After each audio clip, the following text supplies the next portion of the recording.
भारतातील अशी ट्रेन जी हात दाखवल्यावर थांबते।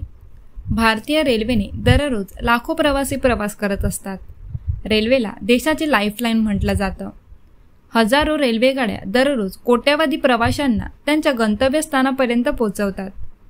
प्रवासादरम्यान ही ट्रेन आपल्या ठराविक स्थानकांवर ठराविक वेळेसाठी थांबते। तुम्ही हवं त्या ठिकाणी ट्रेनमध्ये बसू शकत नाही, पण याउलट होत असेल तर सर्वसाधारणपणे आपण हात दाखवून बस, कार, बाईक अशी वाहनांकडून लिफ्ट मागतो, पण तुम्ही कधी ट्रेनसाठी लिफ्ट मागितली आहे का? आज आपण अशा ट्रेनबद्दल जाणून घेऊया जी हात दाखवून थांबवू शकता। तुम्ही अर्ध्या वाटेत या ट्रेनमधून लिफ्ट घेऊ शकता। कोंचनगर ते जालोनच्या सरकवली स्थानकपर्यंत ही ट्रेन धावते। ही ट्रेन ब्रिटिशकालीन असून पुन्हा एकदा सुरू झाली आहे। 1902 मध्ये ब्रिटिश अधिकाऱ्यांनी ही ट्रेन सुरू केली। त्यानंतर ही ट्रेन 1917 पर्यंत सतत धावत राहिली। नंतर काही वर्षे काही कारणास्तव ट्रेनची सेवा बंद राहिली, पण आता ही ट्रेन पुन्हा नागरिकांच्या सेवेत आली आहे। आयत कोच शटल ट्रेन असे या ट्रेनचे नाव आहे।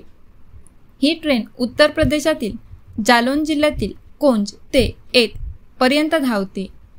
ही ट्रेन कोच ते 8व्या स्थानक दरम्यान केवळ 13 किलोमीटरचे अंतर कापते, पण हे रेल्वेला परवडणारे नव्हते। रेल्वेला यामुळे सतत नुकसानीला सामोरे जावे लागले आणि ती ट्रेन थांबवावी लागली। लोकांच्या मागणीनुसार ही ट्रेन पुन्हा सुरू करण्यात आली।